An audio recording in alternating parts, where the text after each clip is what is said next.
बच्चे अनमेच्योर रहते हैं, परिपक्व नहीं रहते हैं, कम उम्र में शादी होती है तो वहाँ खूब मारपीट दंगा होता है, पता ही नहीं होता। यहाँ तक कि कुछ अनहोनी की घटनाएं हो जाती है क्योंकि उसे समझ नहीं है। वो उम्र ही ऐसी होती है 12, 13, 14, 15, 16, 18 के अंदर की उम्र ही होती है।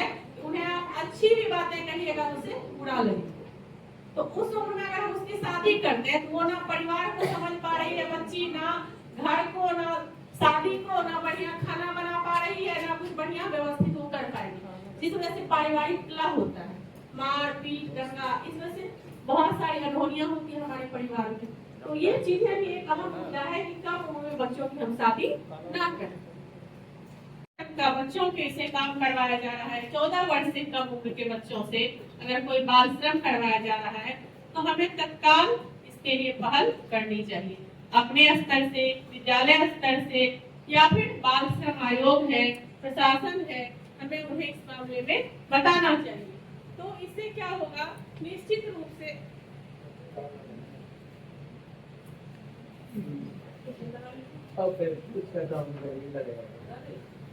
वहाँ सब थोड़े बच्चों को ज्यादा क्रश किया जाता है। तो उस अवस्था में देखिएगा बच्चे अगर विद्यालय नहीं आएंगे तो मुझे रहेंगे, पढ़ने में मन नहीं लगेगा, थोड़ा अलग टाइप से बिहेव करते हैं। और बाकी बच्चों के सामने वो थोड़ा अपने आप को ये समझते हैं हम थोड़ा कमजोर हैं, अच्छे कपड़े नहीं पहन रहे हैं, अच्छा खाना नहीं खा रहे हैं। तो इन सब चीजों को हमें थोड़ा देखना चाहिए, इसका पारिवारिक काउंसलिंग करना चाहिए। बुला के देखिए भाई, बेटा हो या बेटी, दोनों का समान अधिकार है और इस प्रकार का दुर्व्यवहार बच्चों के साथ ना करें। या फिर सामूहिक परिवार है तो भी बच्चों के खान पान पर पहल करें, उस पर थोड़ा ध्यान दें। और दुर्व्यवहार क्या बहुत सारा मतलब विषय है, ये नहीं सिर्फ यही है। दुर्व्यवहार में है कि अगर बच्चे मान के चलिए कहीं बिना बताए चले गए और कभी कभी बिना कारण जाने भी गार्जियन उनके साथ मारपीट करते हैं या फिर और तरह की बातें करते हैं, या फिर कोई लड़का लड़की कहीं बात ही कर रहे हैं, हमारे यहाँ तो 9वीं 10वीं 11वीं 12वीं 7 कक्षा है, बात ही कर रहे हैं तो समाज में इसका दुष्प्रचार भी होता है। तो हम लोगों का ये है, देखो ऐसा कुछ है नहीं, बच्चियों को पहले इसके लिए तैयार करना चाहिए कि अगर वो बातचीत कर भी रहे, जैसे सामान्य रूप से हम आप एक शिक्षक शिक्षिका एक दूसरे से बातचीत करते हैं वही प्रक्रिया, लेकिन उसके लिए हमें थोड़ा बच्चों को परिपक्व करना पड़ेगा, बच्चों को भरोसे में लाना पड़ेगा और फिर उसके गार्जियन का हम काउंसलिंग कर सकते हैं, जिससे कि बहुत हद तक दुर्व्यवहार बच्चों के साथ रुक जाएगा। मारपीट, मानसिक शोषण, ये सभी चीजें जो है, और आर्थिक के बारे में हम पहले ही बात कर चुके हैं, जो मसला शायद सरकार ने निपटा दिया। आर्थिक मामला जहाँ तक था बच्चों को नहीं पढ़ाने का, तो वो परेशानियां शायद अब नहीं रह रही हमारे समाज और परिवार। अब कोई भी आर्थिक बोझ नहीं रहती है। मुख्य रूप से बच्चों के लिए निःशुल्क एवं अनिवार्य शिक्षा का अधिकार है, जो कि हमारे यहाँ लागू है, यह कानून, और उससे बचने के लिए क्या हम प्रयास करें। ये प्रशिक्षण हमें इसी चीज के लिए दी जा रही है कि आपदा आने से पहले हम क्या करें और उसके बाद उससे हम कैसे बचें, कैसे बच्चों को जागरूक करें, कैसे समाज को जागरूक करें और कैसे अपने परिवार को जागरूक करें। आपदा जो है वह 2 प्रकार की होती है, एक प्राकृतिक और एक मानव जनित।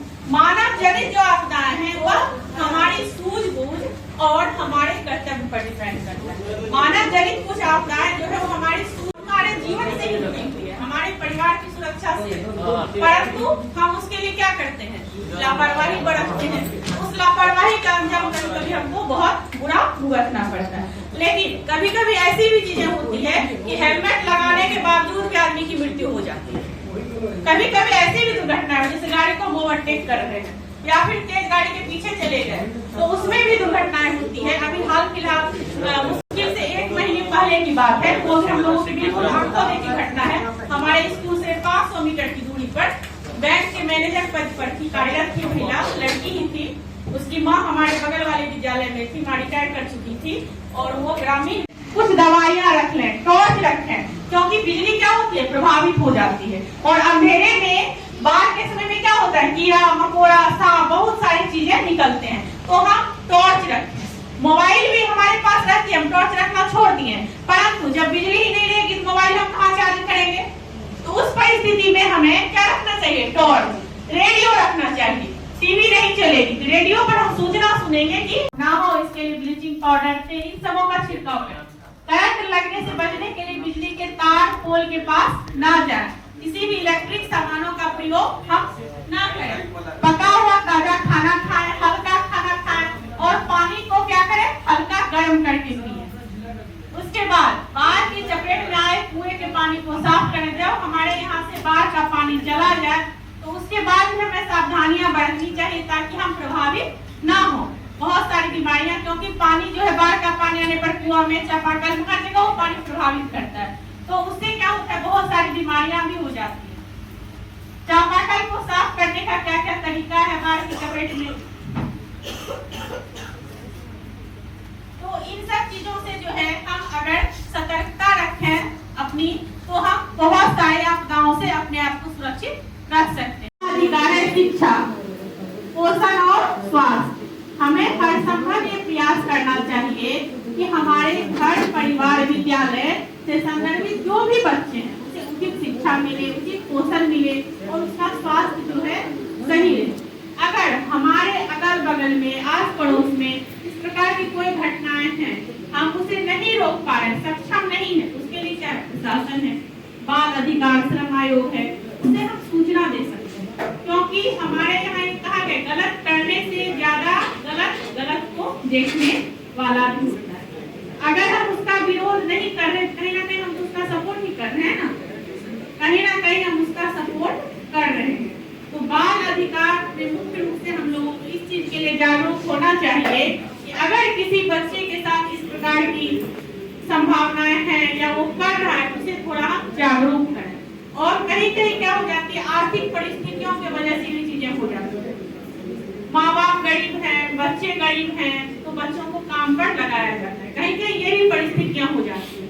उस संदर्भ में हमें मान के चलिए ये करना चाहिए, हमें उसे दूसरे ढंग से जागरूक करना चाहिए कि चलो भाई, अगर आपके साथ ऐसी परिस्थिति